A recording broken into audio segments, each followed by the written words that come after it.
Good evening. Thank you for joining us. I am Mike Z, Still Chris. and this is the Whatnot Podcast, episode 4. And today we're going to be talking about the most repurchased tool that we have in our shops currently. Hey, Mike, did you know we're live at 9 p.m.? Look at that. Wow. Wednesdays, 9 p.m. on Facebook and YouTube. Better cut that down so that we don't wake anybody up. Okay. So, what we want to talk about this evening is that Chris and I have had to build the shop and then sell the shop and then build the shop and then sell the shop for various reasons of our own, but kind of have the same storyline. So we figured, you know what, there's always been a tool or tools that we needed to purchase more than once. Some of them we have learned that we need to purchase better tools than what we did originally. So, we figured for anyone who's starting out for woodworking, this may be beneficial for you because there's certain tools that we found for what we do that we must have. I know one that'll come to play for sure is going to be the air compressor. Compressed air is great for nailers, staples, blowing off projects, things like that. And Chris, you have this bad boy, the Bostitch Pancake. Yeah, sadly, that's all I run my shop off of. So you really couldn't do much finishing with that type of setup, but it does help with definitely for nailers and staplers. It's great. It's small, compact. Usually they're around 150 PSI. Yeah, that one I purchased, one due to budget, and two, it came packaged in a promo deal with a couple of nailers, and it was like a special couple Christmases ago or something, so I snagged it up. Yeah, those are good deals when they come with the staplers and everything too. Yeah, and at the time I didn't have anything, so I needed something in my little garage that I used to piddle in before I got this.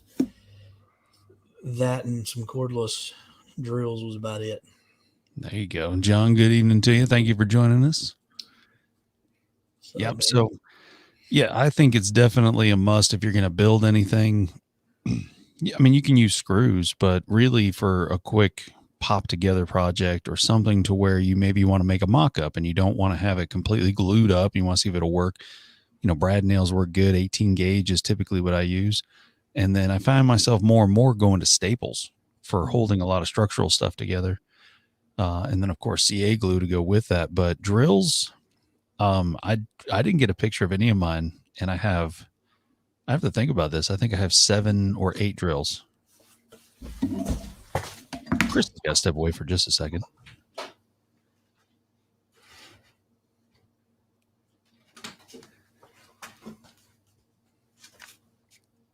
There you go. So so talking about drills, what would be your platform for drills? What voltage do you like? Well, coming from a cabinet installer background, pretty much 18. I know from most things 12 would be sufficient, but I'm a little bit more of the Tim Taylor mindset, a little more power. So yeah. I typically go 18 if I can. But there's been times where I wished I had a little short 9 or 12. So I've got the Bosch 12 volt, the little stubbies. One's an impact and one's a regular drill driver. The 18 volt Bosch at our work, we had a really good deal at one time. It was like $100 and I couldn't pass that up. Mm-hmm. And then, I got into the DeWalt. I got a 12 volt Wounded Warrior package one year. So it came with 2 drills, an impact and a quick drive. So therefore it doesn't have a chuck on it. And that's my 12 volt. And I use the 12 volts a lot for hardware. Times when you want to make sure you're not going to strip the screw out, something a little bit more sensitive as far as smaller projects go, lighter weight, 1-inch screws, things like that. But then I had to up it to a 20 volt impact and drill driver set.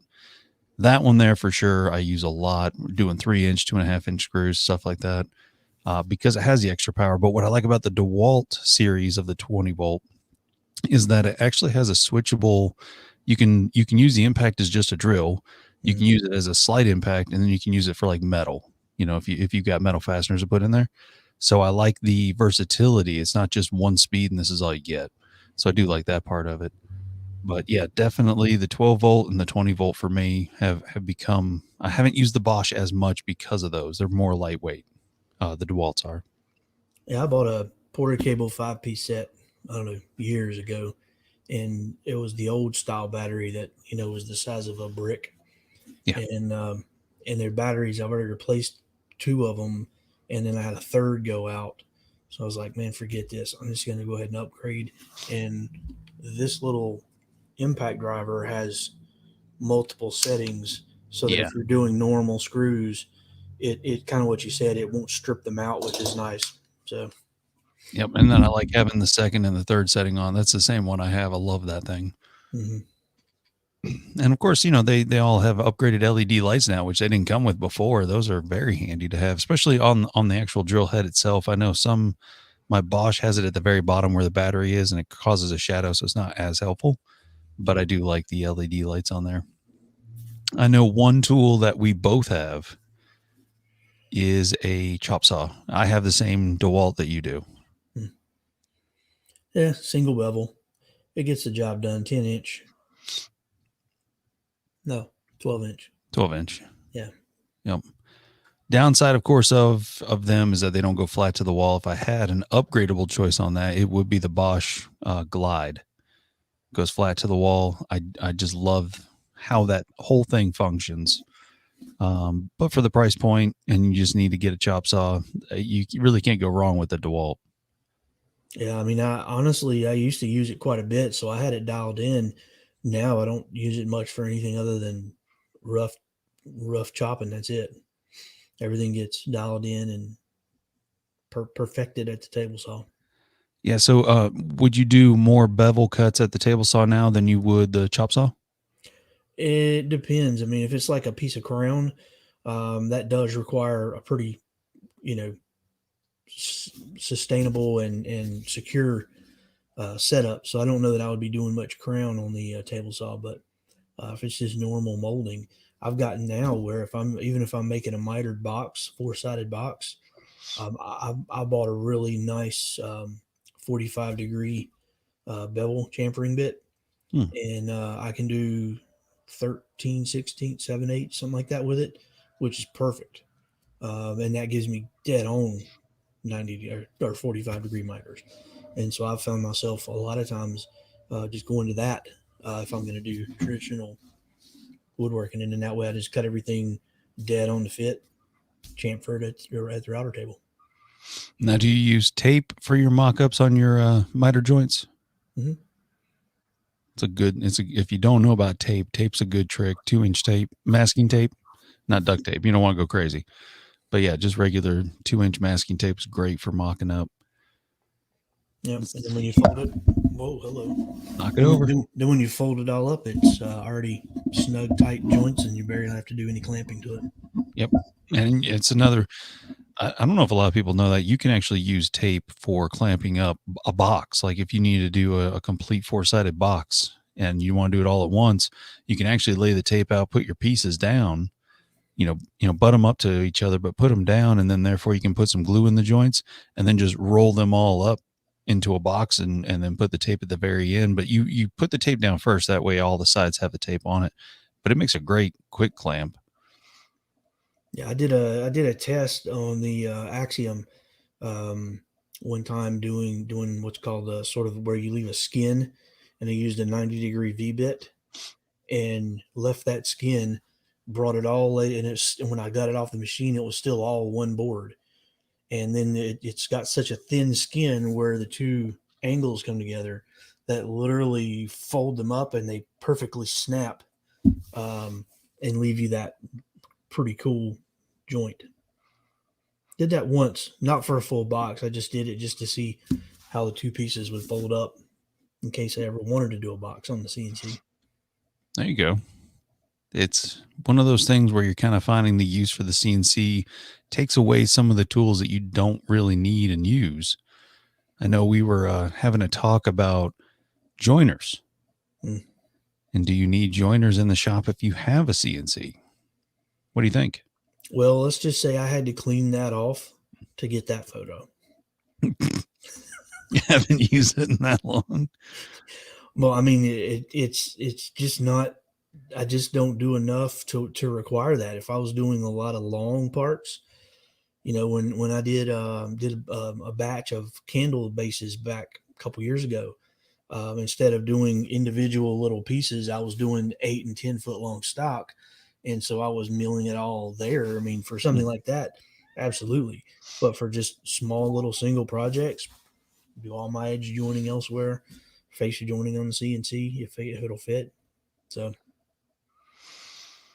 Yeah, I know for precision parts, boxes, stuff where you definitely need to have that jointed flat edge. You can't go wrong with a joiner. I grew up on a 54A Powermatic. That's what my dad had. And I mean, for years, that's all we used. But he pretty much stored his underneath the table saw on the backside of the table saw. And he had a little notch cut out for it to fit right in there because we didn't use it often. When you needed it, you pulled everything out, you used it.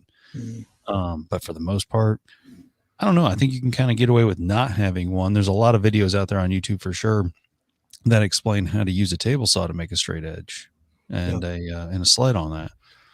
So there's options.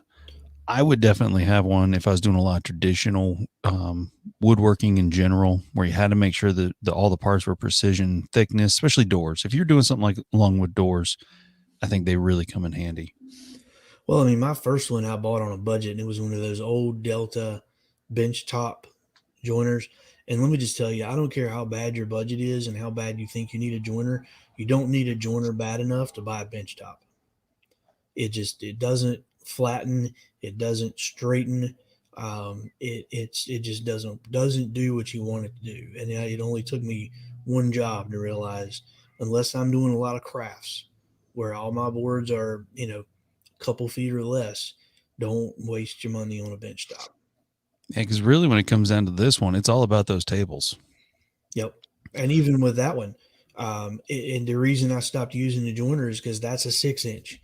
I wish that I would have saved up another $500 to $800 and bought the 8 inch, just simply because most of your parts, anything above 6 inches, forget about it. You're not going to join it. You're not going to face join it. So 8 inches would have given you a lot more space to put stuff too.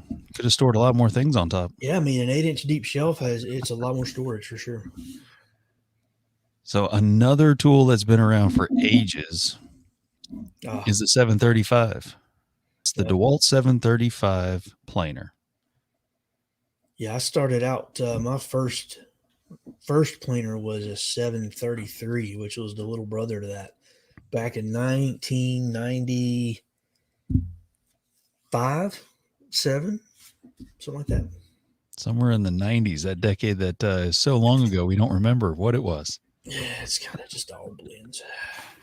But no, that was the lunchbox style. That's what they kind of nicknamed because when you put the tables up, you could pick it up and it was like a little lunchbox. Yep. For those who are old enough to remember the metal lunchboxes, it was that size and shape.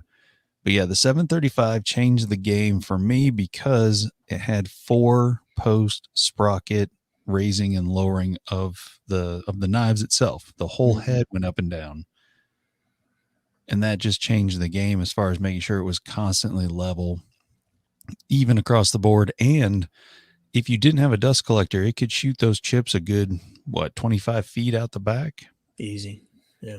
It's got that fan in there. So now, unfortunately, right now, they're a little bit harder to find. I know the stands are pretty much, you can't find them anywhere. But no, if you get a chance to get a 735, that's the way to go. Yeah, and that is not a helical. At the time, the helical wasn't an option when I bought that. I don't do enough figured wood to justify the helical upgrade anyway. So for you in general, if you're talking about helical, those are the ones with little carbide inserts on them. Bird Helix is one of the first ones to really come out with a upgradable head, really, especially for the 735. And it came out with it made helical possible for the older machines, which was great. So you think more for figured woods on that? I was thinking more for woods that are prone to tear out, like maple for sure. Any kind of maple is always a real pain. Cherry's a pain. Yeah. But the helical for sure, if you haven't, or if you're on the fence and thinking about getting the helical, the volume level in which it lowers the sound created by that planer alone is worth its money. Yeah, and they installed that jet engine, so like you said, it throws chips way out of the back. It's so strong, if you try to just barely put your dust collection pipe on there, it'll spit it out and say, "No, no, I'm not having that." If you've ever tried putting a hose to a trash can with that, it'll just blow the hose right off. Or below I've actually seen it where it raised the lid off the trash can. There's a lot of force behind that particular fan that's in the back of those. Well, for those, right where the joiner picture was, normally if I'm going to do planing and joining, I put my planer opposite the face of the joiner so that I can plane, I can join all right, and there's an aisle, slight aisle between them. Well, the first Gotcha. time I hooked that DeWalt up, that dust hose that was behind the joiner, I hooked it up with a quick fitting to that, turned it on, everything was good. The first board that I ran through, as soon as that board made contact with the cutter knives, it spit that dust shroud out, and I have an elbow right there. So it literally shot shavings all the way over to the other side, and you've seen my shop. It shot them from near where my CNC is all the way over to my miter saw, and I had everything in between there just covered because it was about I don't know, about an 8 foot board, and it was probably, I don't know, 8 inches wide. I was like, oh my gosh. And that's one of those where once it happens, you just have to let the board go through. You're not going to stop in the middle of that. You're just not going to shut it off. You're just going to like, all right, I'll clean that up. Yeah, I think I just swept it under the between the table saw and the workbench, and yeah, some Yeah, other that'll work. probably still down there if I looked. Yeah, I'm sure there's chips everywhere. So let's see. So we that one. What's okay, so if you have a small shop and you're using a shop vac, they work. Nothing wrong with them. The downside is that there's not a lot of capacity. So if you do the trash can and you do these separator lids, that will definitely help a lot. You lose some suction though, because they're more smaller diameter hose, higher or faster flow rather than, the total flow. Mm-hmm. So upgrading to a larger dust collector instead of a shop vac is a great investment in the shop. Yeah, don't laugh at my foam that I have laying around the shop. I tend to find that's very handy for doing a variety of things. Matter of fact, that foam box on the yellow chair, that that's an old Omaha steak package that I got at Christmas time. I use it to throw some stuff on and spray.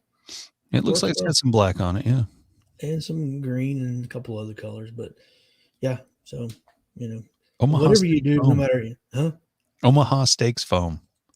Yeah, hey, I reuse and repurpose a lot of stuff. So. Absolutely. Brought to you by Omaha Steaks. Not sponsored. Mm.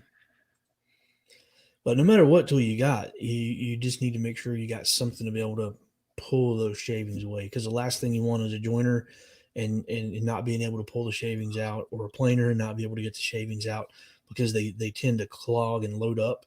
Mhm. And I've the first couple times I ran the joiner, I ran it with no dust collection, but I had it outside near my door and assumed it would just kind of fall out on the ground, no harm, no foul. No, no, no, no. It loads in there. The next thing I know, I had shavings spitting up at me through the cutter head. I was like, what? Yeah, but that one has absolutely no dust extraction. It has a chute that it can fall out by gravity, but usually the cuts on there are curls. The way Mm-hmm. that it cuts it, like a hand plane would do, and so therefore they tend to get clogged up very quickly. Faux show. This one for sure is one. This and there's another tool which is in the other shot.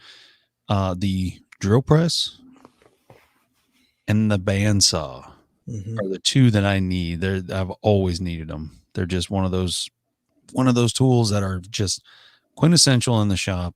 Can't go wrong with it. And when you don't have one, boy, are you reminded of it. Yeah, well, my first machine was a Shopsmith Mark 510. And so I had the drill press, the bandsaw, the table saw, the horizontal boring, the lathe. I had all of that rolled into one machine, and it was fantastic. But not one tool in there was great. They were all eh. And so I started a business, and I ran a business on that for probably a year. And I'll tell you, it was some of the most unsafe cutting of sheet goods I've ever done in my life. But and I've had people ask me why in the world I went with the drill press with that radial arm, because it's not Rycon's best drill press, but it is a very functional drill press with that radial arm feature. Allows that to extend out and do a lot of cool things that you can't do with a normal drill press because Yep. you're limited by the post, the column post. I don't So think I don't think a lot of woodworkers think about the radial because of the fact that typically that's marketed to metalworking. mhm. And having that capability to slide it forward, getting deeper cuts so you don't have to adjust your table. Because if you haven't used a drill press, the biggest downside is the capacity between the bit and the back of the post that's holding up everything. So you have to get creative with it. Mhm. Sometimes you have to turn the table, 20 degrees to the right or the left in order to be able to put your piece in. But having that be able to extend out really does change the game as far as where you can cut. Well, and if you look at it like this, you can rotate that whole head 80 degrees, and if all my batteries are wore out, I'll use it as a corded drill. There you go. Yeah, be a lot harder to do, but whatever. So, Now, and I know with the newer technology, the DVR stuff, it's all about speed. Most people I've ever met have the drill press at a medium speed. It's a little bit slow for some things, a little bit fast for others, but really it'll get the job done if they're careful with it. I use more Forstner bits in the drill press than anything else. I find brad points are better in cordless operations, but if you need a precision hole, then the Forstner bit's great, or a circle cutter. That's pretty much all I've ever cut with those. well, I use it for a lot more than just a drill press. I mean, you might have noticed I had that outfitted with a table that looks a lot like it's got a lot of grooves in it. That's designed around the micro jig match fit system, and I use that table for a lot of stuff. Um, I'll hook up, different sanding attachments, sanding mops. I've, not just for drilling anymore. And there's been times where I've gone over there and actually used that as an assembly table for small parts because of that match fit um, setup. It enables you to do a lot of cool stuff with it that isn't just for drills anymore. So you can kind of use, if you're using like a sanding mop or, a flutter sheet sander, um, then you can actually hold the parts better too, more accurately with that match fit system. In some cases, I mean, there's times where I like to have both hands on the part and I like to have it secure so Mm. that I can have a little more control on how it's fed. And then there are others where I like the part to be stable and I like my drill to be mobile so that I can achieve certain angles Okay. that I couldn't do on the drill press or would be concerned to do on the drill press because of how I would have to hold the part by hand. And sometimes if you're holding it by hand, you can't see where the flaps are going. So, but yeah, I use that quite a bit for a lot of my sanding operations for sure. So on the case of the bandsaw, Mm-hmm. which one did you get? That is their 14 open stand. I could have gotten the closed stand, but I went for the same exact saw. I got the open stand considerably cheaper. So because they had that model on sale, and so I took advantage of that. And I don't need a cabinet down below. I store stuff on the shelf anyway. But that worked out pretty good, and I needed mobility, and that actually I ended up with the Bora Universal Mobile Base, and that made that work out really well because the Bora system actually mounted directly to the bottom of the legs on the bandsaw. They were perfectly formed Hmm, and drilled to match perfectly on the bottom of that those legs.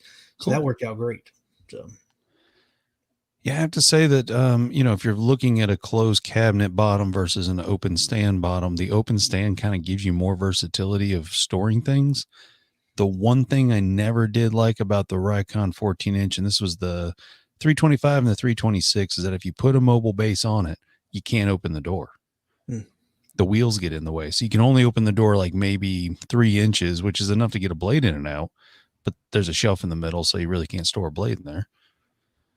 But yeah, that was always one thing whenever I was trying to show a customer in the store, the features on it, I'd never open the door and they'd always say, well, what's it look like inside? I'm like, well, you have to get down real close because we can't open it far. Here's my flashlight. Here's my flashlight. But yeah, no, that's the bandsaw for sure is my next big purchase, just due to the fact I don't have one. And there are so many things you can do with it. I find that to be one of the more versatile tools in the shop, highly dangerous because there really isn't any kind of protection necessarily. I mean, you can lower the blade guard, but there's just, if you're not paying attention, it can be dangerous. But it always makes me wonder why my dad put me on that instead of the table saw first, but that's another story, I guess. That's a lot safer than a table saw. You, Yeah, you yeah, make you make the wrong move on the table saw. That table saw has no forgiveness. That part's coming back at you, whether that's that your if I, whether I that's get, your gut or yeah, your face. Now, in your case, it would be a little lower than your gut because you're so tall. So that could have just ruined you for your adulthood. that's true. And I guess, if I didn't understand wood, then being on a table saw, not understanding kickback, what it feels like as you get older, you start to understand the feeling of wood as you're cutting it. And when something's about to go wrong, you can almost feel it through your fingers. So I do get that. So there's probably more of a, hey, learn on this first.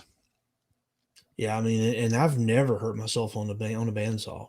Never even scraped my finger rather than putting the blade on. What I find myself though is I get a little lazy, and unless I have a lot of really curved parts to do, I'm typically leaving that half-inch blade on there because I find myself using that more than I do needing to do a lot of. Yeah, curved. Yeah, absolutely. I think I think it's a half inch six is what I always was used to using. And it works great if you know what you're doing, and you can almost sand with it, getting the lines cleaned up. If you're pushing too fast, you can actually run it backwards through the blade, kind of cleaning it up a little bit. I don't know if you've ever tried that using the backside of the blade. No, I have sandpaper for that. Well, okay. If you're standing there long enough, you start to realize, I don't want to sand this. I'm just going to do this instead. All right, so on to some of my tools. For sure, and I apologize about the pictures. I didn't think about it at the time, but the basically a skill saw. This is the Bosch circular saw, 18 volt. So it went along with the drill. I find myself using this all the time. I just need to make a quick cut and I'm outside doing furniture or something. I don't want to bring it inside, get to the chop saw or set up the table saw, which I'll show you next. So I find myself pulling this thing out, using it a lot more than I originally thought I was going to. And now it's one of those tools that I have to have. I wasn't going to be a track saw guy. Reason being is that I have the table saw for that.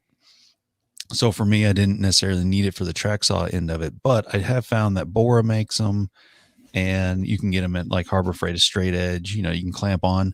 The thing I don't like about the clamping feature is that you have to have enough meat. So if you're doing something like a 1/4 inch sheet, those clamps won't work.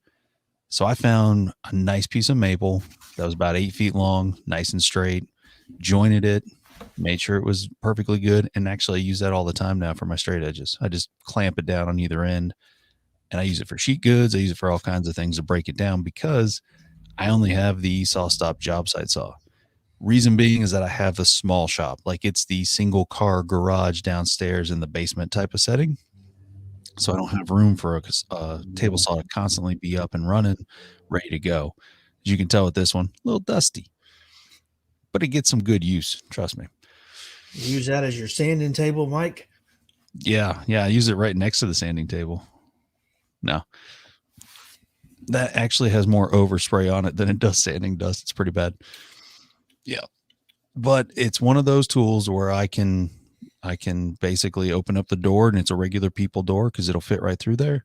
Set it up, plug it in, cut, put it back down, put it away. It's out of the way. So for me, it works great in a small shop setting. It was nice and portable for sure. Yes. And they do not go through rotating doors at a hotel at all. I'll just say that out loud.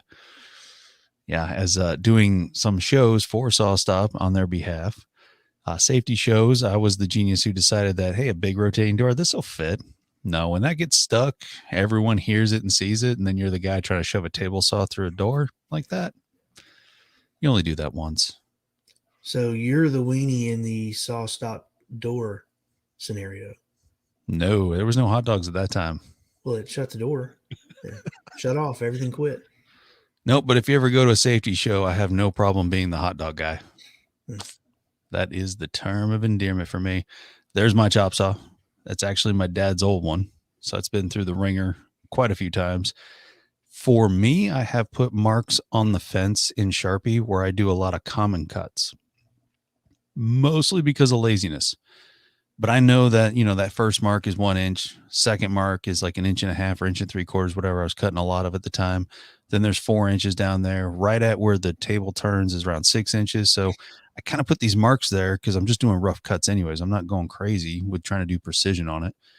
So what I do is I just put these rough marks on there, and then I just, slide it right to it, chop it, and I'm within maybe a 1/16 of an inch. I'm not too far off.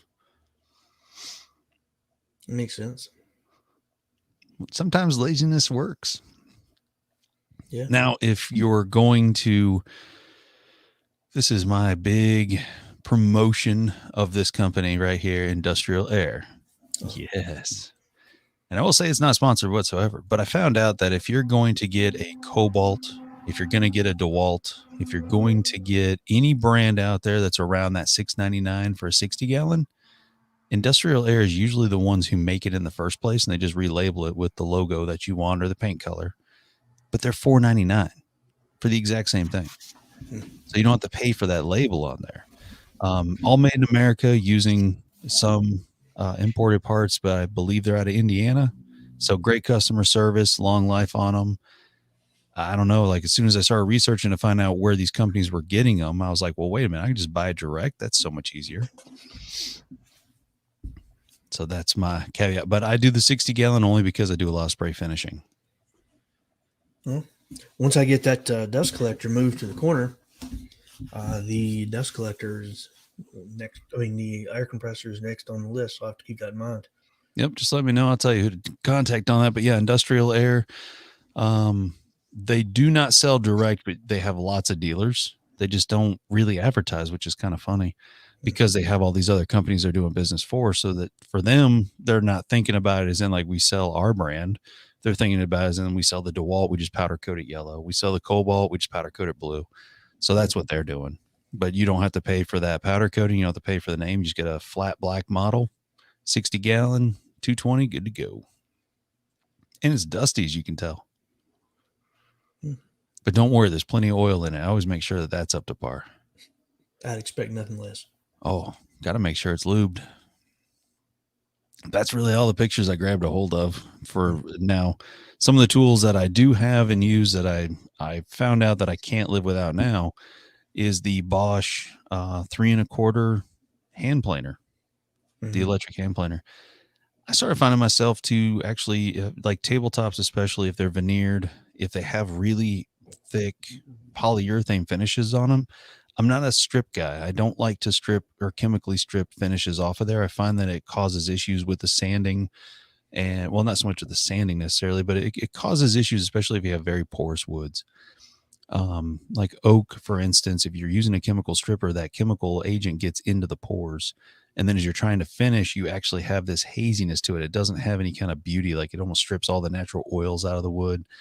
I just never found chemical stripping to be a beneficial factor. Plus, there's a lot of just junk left over. You got all that finish and all those chemicals. So, as a person who uses chemicals all the time, I don't want to have that many laying around. So, I found that if I can set that to a 64th of an inch depth of cut, I can almost trim just the finish right off and save myself a lot of time as far as stripping goes. So I can get right to the sanding, and I'm not spending a lot of time sanding either. Just recently there was that 100-year-old chestnut table I did, and they, for whatever reason, at some point in the 70s, they put Formica down,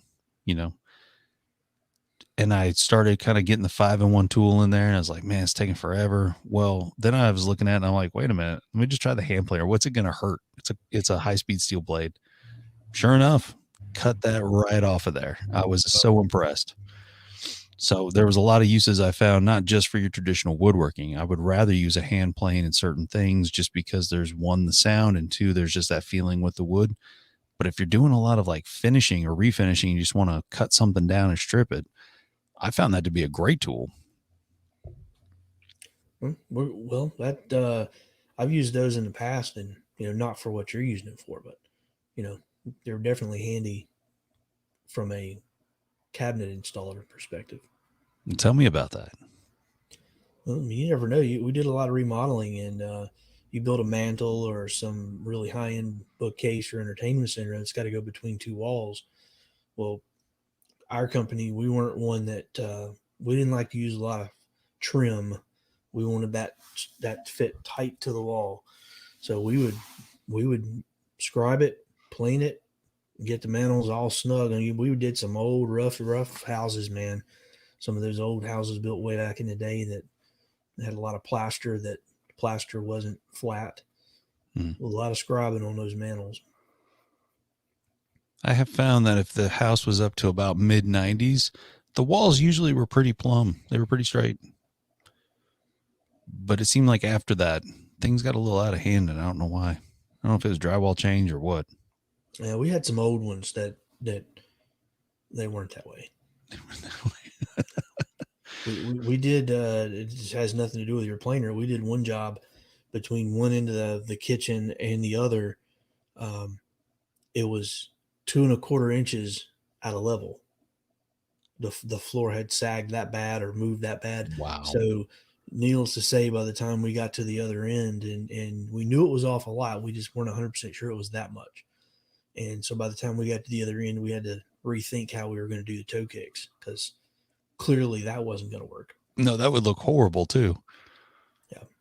So, toe kicks, hiding all the imperfections of the floor. oh yeah, for sure. But yeah, so I would say drill, cordless drills.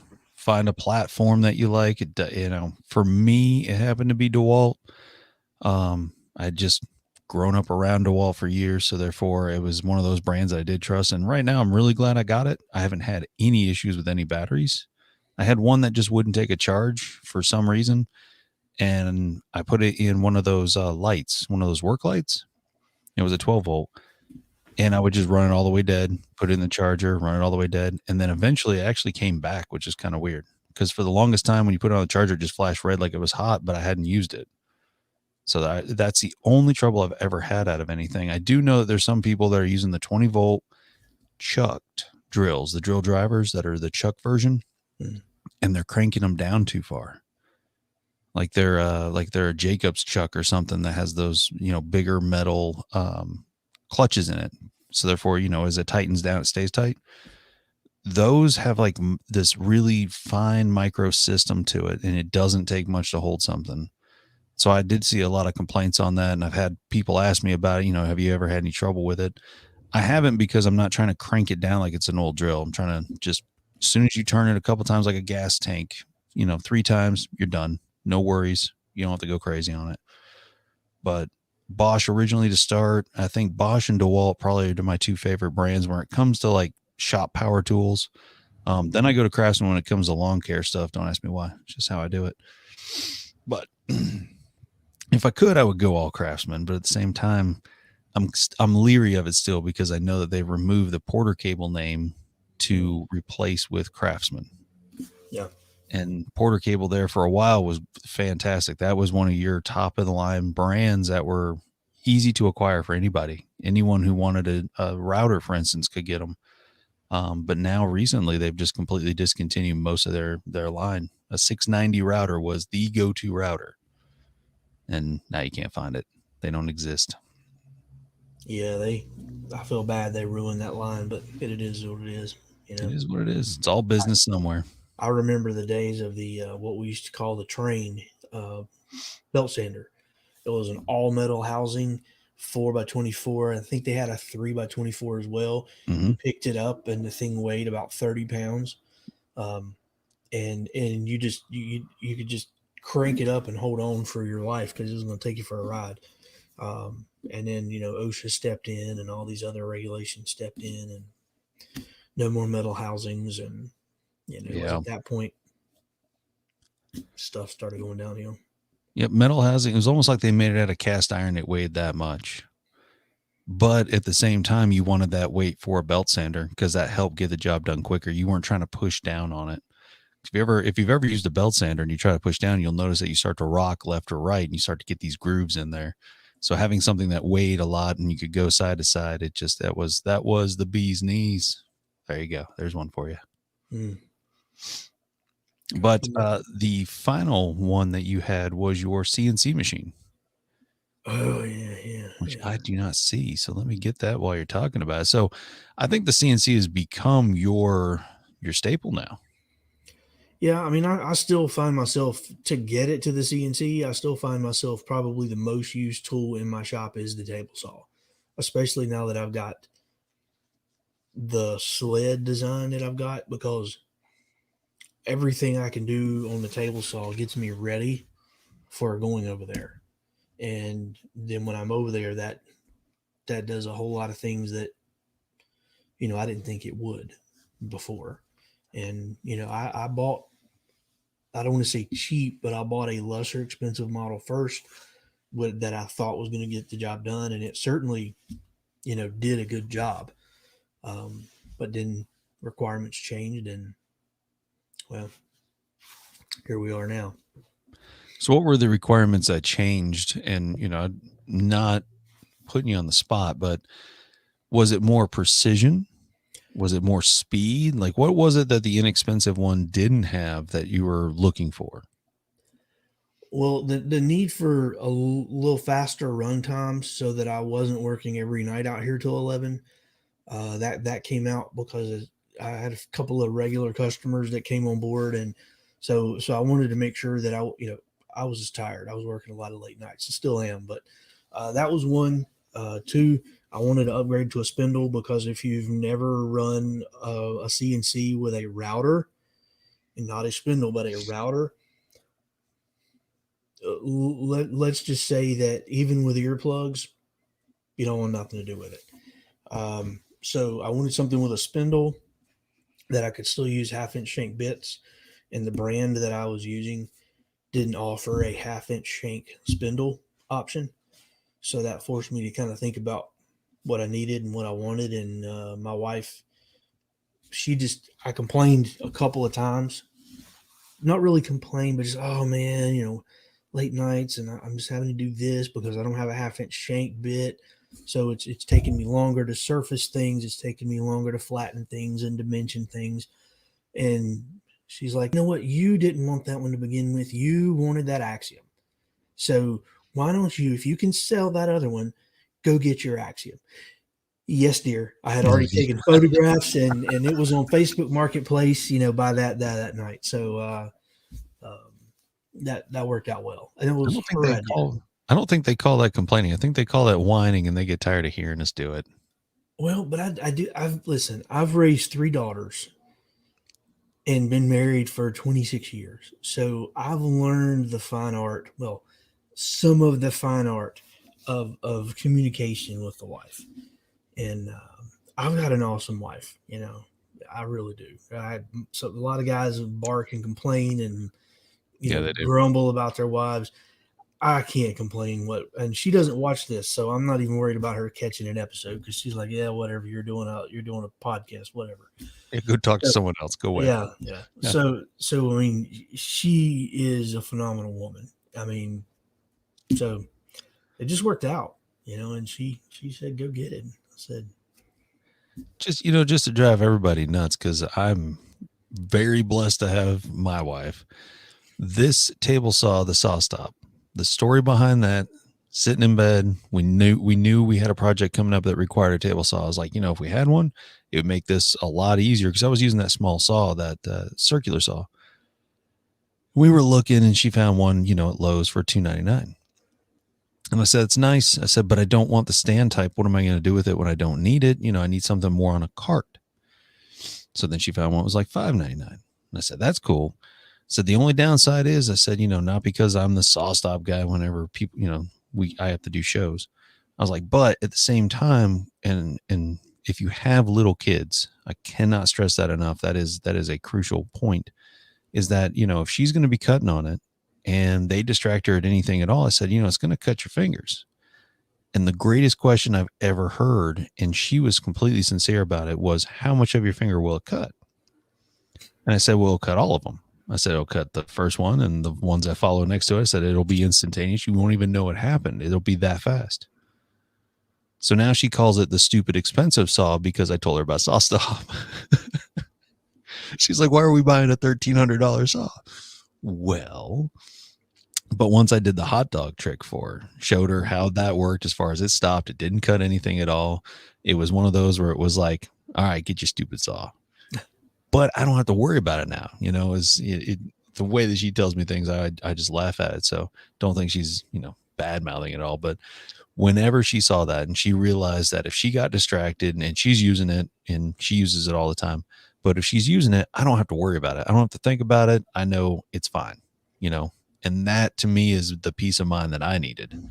Yeah. I know how to use the table, so I'm not worried about it. Distractions, you can focus, but at the same time, kids, man, they just don't think about it. They're coming up to you, they start tugging, they start doing something, and they'll grab your attention, and that's all it takes. So, Or for even worse, me, one will distract them and the other will go, oh, look, a spinning object. yeah, they know better not to touch it. But at the same time, if you have kids that don't know, if they're too young, then yeah, absolutely. The one really cool thing about Saw Stop, and I'm not sponsored by it. I'm just, since I talk about them all the time, there's one cool factor when you talk to enough people that own them, is that even when the blade's spinning and you shut off the saw, it's still in safety mode. I thought that part was really cool because I had more injuries of people wiping off the back of the blade and they caught their thumb on the blade coming in for a new brake and a new blade. It was after they already shut it off, and they had no idea that safety mode existed at that point. They thought it was only while it was running. So I don't have to worry about it. And that peace of mind for me, top notch. I'm good to go. Nope. And they're worth it. Yeah. At one point I was looking to upgrade from my saw to, and that was what I was looking at, but priorities have changed. Keep it while you got it. Just keep the Delta. It'd be fine. I can't convince my dad to get a Saw Stop. He's like, well, I've got the PM60. Why do I need to upgrade? This thing's great. I don't know. Age, like, you're not getting any younger. Sometimes you make me wonder about you in the shop too. He's okay. Only because you, good business partner. Good business partner. Yeah, leave him alone. Yeah, I'll pick on him all I want to. But no, I mean, it's easy to try to set up a shop with a budget in mind and buy cheap just to get something. You're better off, going with a circular saw and an edge guide and save that extra money for a good table saw. A lot of times you can get a good panel saw, which is essentially a circular saw operated tool. You can get a really good panel saw. So if all you're looking to do is cross cut and rip sheets of plywood, those are fantastic, and you can get a really good deal on those and not have to worry about supporting the stock while you're trying to cut it. So there's a lot of less expensive ways to get into things and then eventually crank up, unless you're sponsored by Festool and you can afford a lot of those high-end track saws. I mean, there's a couple of good track saws out there, but don't get me wrong. But they're all sort of knockoffs of what Festool did, and they all lack something, Yeah. I've seen people throw sheets of foam and cut plywood on the floor of their shop. Well, not everybody's got that kind of room. Sometimes you got to do it on a workbench or on sawhorses. So, be willing to make some sacrifices, but in other areas, don't make sacrifices for the sake of quality, because it really does make a difference. Yep. If there's a tool that I'm going to use once and I know I'm buying it for this one thing and likely won't use it again for a long time, I don't mind buying something cheap,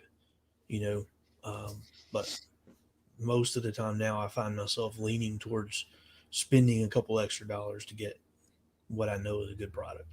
So one of the things I do when buying a tool of some sort is I actually find out about the service department and then call them. Couple of stories that I have on that is that when you used to call Porter Cable here in Charlotte and DeWalt, they were top-notch people, all of them. The men and women there they're very knowledgeable. They knew what they were talking about. And you could ask them like, hey, real quick, do you get a lot of these being returned? And for me, it was originally the the 18-volt track saw, or not track saw, but the circular saw that they had. And it was the batteries for them. They said the batteries were constantly wearing out. They wouldn't hold a charge, and so their recommendation was, absolutely, like, it's a good saw for what it is. But they just didn't think that the battery platform was that great. So they'll tell you like it is, if you ask, it's not going to hurt. Hitachi for years was Japanese only. And really their service department was only one place in Atlanta. Well, at one time at the store, one of the great customers that I had who always came in on a Sunday just to kind of shoot the breeze, he actually became the service manager down there. And one of the things he said was that they brought out that line to Lowe's that looks like an alien. It's that dark green and like black kind of look. There are 3 parts on those machines that are made to break. And there is one person in their service department does nothing but the Lowe's repairs for the 1-year service. Just changes out those 3 parts. It's one of those 3, and they just change them out every time. So when I heard that, I thought, okay, and not knocking Hitachi, not knocking that this is inside information. If you call the service department, I'm telling you, they will tell you these things. It all depends on how you want to go about it. But when I found out about that, I thought, well, then what's the difference? The red ones are the ones that are still made quality from Japan, where these are made in a different Asian country that have a purposeful breaking point for certain things. Because Lowe's and Home Depot, if you don't know, are pretty much hoping that you break the tool after a year. They're usually for the homeowner. They're usually for, the job site. And they're just going to be used the one time or maybe, here and there. So knowing that going into it when you're getting a quality tool really does make the difference. Do I still buy the tools from those big box stores? Absolutely. But do I know that going into it? Yes. Like my Craftsman sander, I have now on my 3rd one. And that's been 2 years. So it's now the expectation of, I know it's going to break, and it's always the switch, always the switch. I could be using it 1 minute. Yep. That's what I switched back to. You've had 3 of those? No, 3 years. You've had it for 3 years. So the Bosch was it ROS 10? 20. Oh, the 20. Yeah. Yep. I have the same one. And I tell you what, I actually went back to it. I got a new pad for it and went back to it, and it's still a workhorse. All right. I've broken something now. Well, it was a good sander. Good try. Oh, no. But no, so the Craftsman's like $49, and those were $79, I think, for the variable speed. Mm-hmm. So what the difference is there, you only have to buy one every 3 years instead of 3 in 2 years. Well, it's 3 years, it's still going. So yeah, that's what I'm saying. You only had to buy it one time. So do you get what you pay for? Absolutely. Some tools are made and designed to not last, and some are made and designed to last. That Bosch is definitely one of those. Well, here's an insider tip too, that when you look at a Bosch tool, Bosch brand or model number is the same regardless of where you find it. Mm-hmm. And so you could go to a hardware big box, online, whatever. If it says Bosch and whatever that number is, that is the exact same tool everywhere.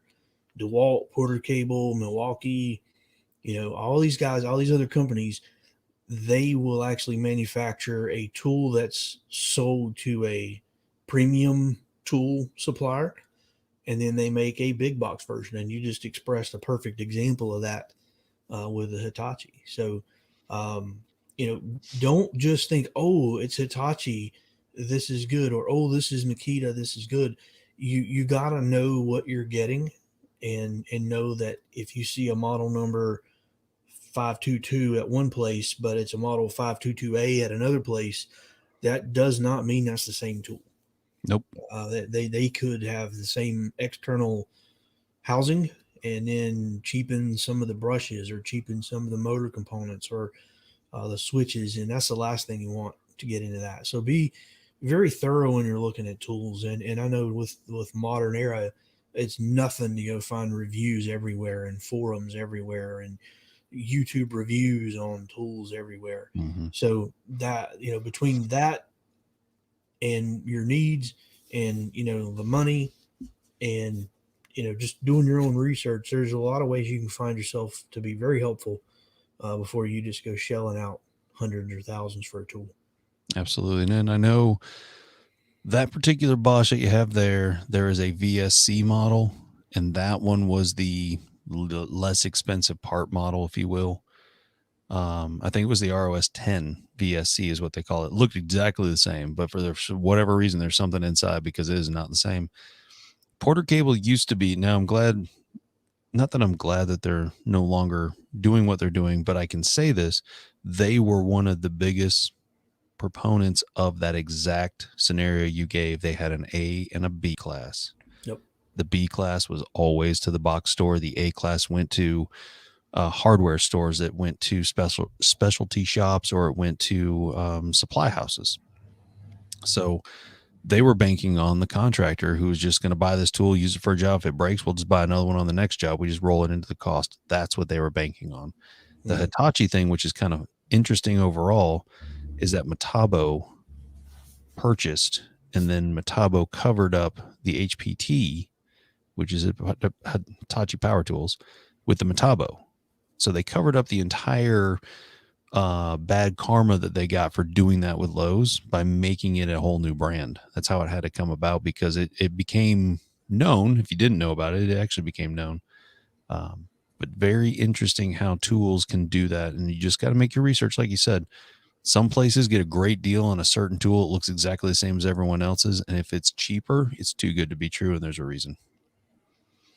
Yeah, no, there are times where you run across a really good deal, hardly ever at a hardware type setup. Now, I will say, when I bought this combo pack with this and the drill driver, um, they were giving away a free tool, and couldn't turn that down. So Nope.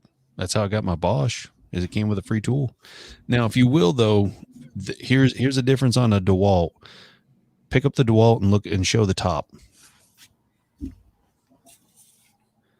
That right there is the difference between this one and the cheaper version around Christmas time. You'll notice that they'll have the exact same thing. It looks the same. It's maybe $50 less. That made in the USA, that'll tell you right there that there's a reason why that one is more expensive, and it's sold year round versus the other one.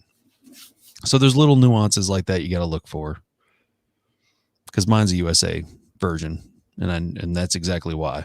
Because if you get the Christmas edition, if you will, the holiday edition, you'll notice that has plastic chucks instead of metal chucks. They had to cut the cost somewhere. I mean, I get it. If you're trying to buy for somebody for Christmas or for the holidays in general, nothing wrong with that. Just be aware as the buyer that there is a reason why that's on special. Yeah, it's crucial. And really, if you're going to set up a shop, and we'll probably do a whole segment on setting up a shop. I think we should do something on that. Mm-hmm. The key is not just looking at your budget, but also, what are you going to do? There's a lot of tools you can buy, but more specifically, buy tools that are going to benefit what you plan on doing. Are you going to build little hobby boxes or crafts all day long? If that's all I was doing, my shopsmith that I had originally would have been perfect. Or are you going to build cabinetry? Or are you going to build furniture? Are you going to do CNC? What's your woodworking? What type of woodworking are you going to get into, and start building your shop based on those needs, not just the needs of what some sales guy tells you, or what some Joe Schmo in your Facebook group tells you need, or what these two schmucks here are trying to tell you. These guys. So get what's right for your particular needs, and go from there, and build your list. We've all got wish list / priority list. Build it and research it and make it work for you. Make sure it's something that you're going to use. I know, like in not picking on you, but the joiner, for instance, not necessary if you don't need it right now. Mm-hmm. Would it be great if you had like a cabinet shop? Absolutely. But at the same time, if you're doing those smaller boxes, if you're doing things like that, is it something you really should think about? Probably not. For me, I wouldn't think about it. I would say, hey, I could take that $1,000 and go a different direction for now. So it's all really based on, like you said, what you're trying to do. And at the same time, is it necessary right now? Because if it is, make sure you look at the pros and the cons of the cheaper version of something that's driven towards a less expensive market, so it's easier to acquire, versus one that's driven to people who are going to use it for 5 years with no issues. Yep. You pay for what you get. Well, and then my philosophy with this is I've set up 2 or 3 shops. I've bought cheap, I've bought good, and this shop now, regardless of whether I'm here when I retire or not, I'm buying tools that will not only do what I want now, but do what I'm potentially able to do in the future. I mean, I'm pretty sure I'm going to have grandkids. Matter of fact, I am, but I'm sure I'll have grandkids and I'll have other family that, um, that I'm going to be building stuff for. And if I'm retired, if I'm stuck in the house with my wife, she's going to kill me. So at least this way, I'll have an avenue of escape, and I can still build stuff. Mm-hmm. And even though my grandkids don't live near me, Currently, that was one of the most memorable times of my childhood, was walking around with my grandpa, in the shop and in the cow pasture, and doing stuff with him that I learned. Listen, if you're going to have this stuff, you need to know how to fix it and work on it and use it, and so I guess my long story made longer, which didn't need to be, was get tools that are not going to do what you don't not only do what you're going to do now, but do what you're going to do in the future. That'll grow with you, and you don't have to worry capable. about, oh, that's not quite what I need. So, Yep. Yeah, don't ever have that fear of missing out, or you should have bought something else. Take a look at it, see if you can go somewhere. If you know someone who has it, for instance, like I know there's a new sander I'm looking at. You have one. So it's almost like I go to your shop and, hey, let me just try sanding a piece with it, see if I like the feel of it, see if I like how it's capable before I buy, because it's going to be a bigger investment. yeah. Do you have to have those bigger name brands? Not necessarily. Sometimes they're just bigger name brands. Sometimes you are paying for the name and the marketing, which is a whole nother conversation we can get into as far as tools go. But try to find a brand that is going to stand behind it. The best thing I can say is to call the service department. Just straight up ask them, do you guys get this a lot? Is this something that you see a lot of issues with? Because they're the people who work on it for warranty. So they're going to tell you, we get like a couple in a week, or yeah, they're always in here. We get them all the time. Like, I don't even Notice know he why. said sales department. I mean, service department, not Service. sales department. That's Don't right. call the sales department and ask them if they have problems. No, we're fine. This is the best tool in the market. That is the hardest thing. Sometimes you don't want to say that to a customer, but if you know them well enough, you're like, yeah, don't buy that brand. Just don't do it. But hey, you got customers that are going to be brand loyal, and you don't say anything about it. Yeah. So, let's see here. We got a comment. My bad. Oh, that's right. You'll have to catch a replay, slacker. Kyle, Eli. Some people, you could tell them it's 9:00 all day long. This is like a sports cast. We offer instant replay. That's right. Let me go ahead and do that right now. Well, it's in broadcast. My bad. Wrong button. Yeah. But speaking of that, thank you very much for joining us. I had a lot of fun with this one for sure. It's one of those that I think a lot of people just need to know from an unbiased standpoint. I'm not brand loyal to anybody, because if it works, then I'm happy with it. I do have a biasness in some cases, like my DeWalt. I have a bias to it. But if something about it doesn't work, I'll be the first to tell you about it. I'm not going to hide that at all. Right. But definitely my biggest caveat of the whole thing is just call the service department. Find out, how's it going? See if they're even in the United States, to be honest with you. If they have to ship them out, that tells you something. They'll just replace it with a whole new one, and then they refurbish these elsewhere. That's a whole nother story too. Sorry about that. But that's the end of the show. Thank you so much for watching. Yeah, we appreciate it. All one of you. There's 2 now. Watch it, buddy. Oh, Kyle finally got here at the last minute. Oh, well, congratulations. Yeah, it was it was 9:00 Central Time for him, apparently. We'd start offering a discount for our regulars. Yeah. We'll make a coupon code for our t-shirts. Yeah, you got those on order? Sure. Yeah, of course I do. Merchandise. Right, well, we appreciate you watching, and hopefully this was helpful. If you're watching that after and you got questions or thoughts or comments, definitely leave them down below. And if you're watching it again after, don't forget to hit that like and subscribe, because if you're like me and you work in the shop late, a lot of times stuff like this, you miss it, you catch it on the flip side after it's already posted. So you definitely want to be notified when those get released out. So, but definitely leave a comment. Tell us if you've had an experience with a tool that maybe you thought was supposed to be better. Maybe you found out about the A and B versions of tools in the years past. Definitely, let us know, because we're always checking the comments. We're always happy to engage with them, because that's what we're here for. That's what we want to do. This is what we enjoy doing. So, on behalf of the Whatnot podcast, I am Mike Z. I'm Chris and Whatnot.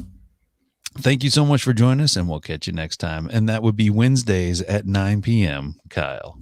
9 p.m. Have a good night. Eastern Standard Time. UTC 4.